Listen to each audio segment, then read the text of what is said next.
Change a question, change your life. When it comes to planning your life, I want to get you to learn to ask 3 questions now. And the first one is not, what am I going to do? And how many understand why now? Say I. The question you want to ask yourself is, what do I want? What's my outcome? What's my result? The word RPM, the first one, is to get you focused on the target. The target is not the activity. The activity can change. It's what's the result I'm after. If you know exactly what it is you really want, what you desire, what you're really after, clarity is power. The more clear you are on specifically what you want, the faster your brain can get you there. But if you're generally saying things like, what do I want? Well, I want more money. Fine, here's $1, get out of here. Did you achieve the outcome? Yeah, when you're that general, you think you're not getting your goal, you are. The way you language your goal, the way you think about it, you're receiving it. I want to feel a bit better. I want to lose some weight. Fine, you lost a pound, you're done. Because your brain's like a servo mechanism in a bomb and a missile. The old days, you shoot a missile and the target was going, and if you missed the trajectory, you missed it. Today, what happens when the missile's not on course? What happens? It locks on the heat signature, and what does it do? It moves and follows it. That's the way your brain is if it knows the outcome, if it knows the result. So RPM starts with, I got to know the result. This is a results planning system. The rapid planning method, but you can think of it as a results planning system. I need to know the result I'm after before I ever ask myself what to do. That takes more time, but it's worth it. Now, for time's sake, I'm not going to do this with you right now, but I'll tell you what I do when I've taught this to people and I've got a full weekend to do this in. Just give you a picture. If I asked you right now to write out your name, your full name. Now, some of you abbreviate your signature, but write out your full name in cursive. Go and do that one time. Write out your full name in cursive. I can't even use the word cursive. Is that really the word people still use? It means in handwriting, I guess, but in cursive. Just write it out full name, because you can do this later on. Now, if I had you get with a partner, and you can try this later if you want, I'm just going to tell you because I don't want to take the time because we have such limited time today. And I have your partner say to you with a stopwatch here, okay, ready? And I go, go. And you write it out. And you tell me when you're done. I go, stop. And I write down how long that was. So let's say you wrote out your signature and it took 5 seconds. And then I say, ready? Write it out. Ready? Go. You tell me when you're done. Stop. And I write down 5 seconds. If I have to do that 10 times, you'll find in the beginning, you'll be, let's say, 6 seconds. I'm making it up. Everybody's signature is different. And you probably might get down to as little as 5 seconds. If you have like an iPhone, you could do it as a digital stopwatch. You could see the milliseconds. Then I say to you, I want you guys to write every other letter in cursive. In other words, you're going to write half as many letters. How long do you think it would take to do it? Half as much time?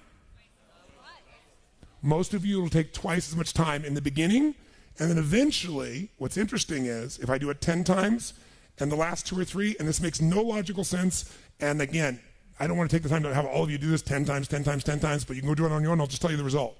In most cases, even though you're doing half as many letters, you cut it by 2/3 the time. There's something happens when you break an old pattern and you do it fresh. Your brain over the years has learned ways to move more rapidly since when you did your original signature, and you'll do it in 1/3 the amount of time. It'll take twice as much at first, and then it'll cost you 1/3 amount of time. Now let me tell you why I'm telling you this. The system I'm calling the rapid planning method, by the time I show it to you, you're gonna go, this takes more time than just making my to-do list. It will, when will it take more time? When? Initially. But once you get it in your nervous system, it'll take you less time because your brain will be thinking in outcomes and not activities. And when you think in terms of outcomes and not activities, pretty soon, some of the activities in your list you don't even need to do to get the outcome. You find a better way to get the outcome quicker. Now, how do you do that? You ask 3 questions. Question 1, what is my result? What is my outcome? What is it I really, truly want from this? If you're going back next week, and you say this next week, what are the most important what? Outcomes for me to get this week in my business? And you just write those outcomes out, not your action items, the outcomes. If you do that and nothing else, you'll be ahead of the game. And if you just keep looking at those outcomes every day, how am I doing on that outcome? Your brain will come up with ways to get to that outcome. I promise you. Focus on outcomes, not on activities. Action for most people, activities, most people may mistake movement for achievement.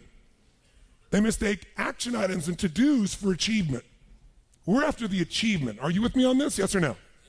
It's a different way of thinking, and I think all of you inherently have it, But if you make this ritualized, just like the things you've learned this week, they're all great, but if you don't systematize them, they'll work when you do them. But if you systematize them, right? And you see like Mr. Hallman here, where he goes in and just does it and makes sure it's being done again, or what you've seen Chet do, or what I do. You just do it over and over again, you don't miss it. Now the results are geometric. So I want to get you to systematize the thinking, whether you do it visually the way I'm going to show you or not. So, first question, what's the result I'm after? What's the ultimate result? What do I want out of this week, out of this thing, out of my business, out of my life, for my body? And you want to be as what as possible when you describe that outcome, that result. As what? As clear and specific as possible. Generalities will confuse you. So it might take you longer than just writing down call so-and-so to think, if I'm calling my son, I'm going to call Jarek, or I'm going to call my brother. This is what goes through my head before I call him, always. What's my outcome? Because I don't want to just call him. I want Jarek to feel loved by his dad. Or I'm thinking about what's my outcome. I've got to talk to him about this thing that's out there. I've got to make sure I get through to him on this because I want to guide him and move him in this direction. That's what I want to be as his father. I don't want to just chit-chat. I can do that too. So if you think before every phone call, before every time you're planning your day, and you think before you have any meeting, what do you think the first thing I ask of anyone when we sit down in a meeting is? Okay, what are your outcomes? What are the outcomes for this meeting? First thing I want to know, because if I know the outcomes, guess what? A lot of meetings, they're done pretty quick. Because if I know the outcome, you don't have to go through all the activities to sell me on it. Just, that's your outcome? How do you want to do it? Sounds good to me. Rock. That's how you make a meeting productive. I know a meeting's productive not by the hours or time. Sometimes it takes longer to the outcome than you want, but I'm going to get the outcome. That's, by the way, what you see with me on stage. That's why my times vary. But it's based on an outcome. I'm going to get that outcome. I don't give a damn whether it's the right time or not. I want to do it in that time, but I must deliver the outcome. How many get that? And by the way, how many like to have your company focused on outcomes, results, and not activities? Say I. People say all the time, well, did you get that done? Well, I left them an email. I left them a voicemail. I've sent them 3 emails. How many times have you heard that? When that happens with me, I'm like, but I don't show it. I just like, really? Wow, that's fascinating. We'll explain about our culture. It's about getting the result. So I can help you if you can't figure another way to do it, but there may be 12 other things we might want to do. Maybe they don't have the answer. Maybe somebody else can give us the answer. The outcome was to get this information, not to leave an email or 12 or 3 voicemails. That will not do any of us any good. How many follow? Now, whether you get the outcome or not, whether you get that result, will be based first, do you have clarity?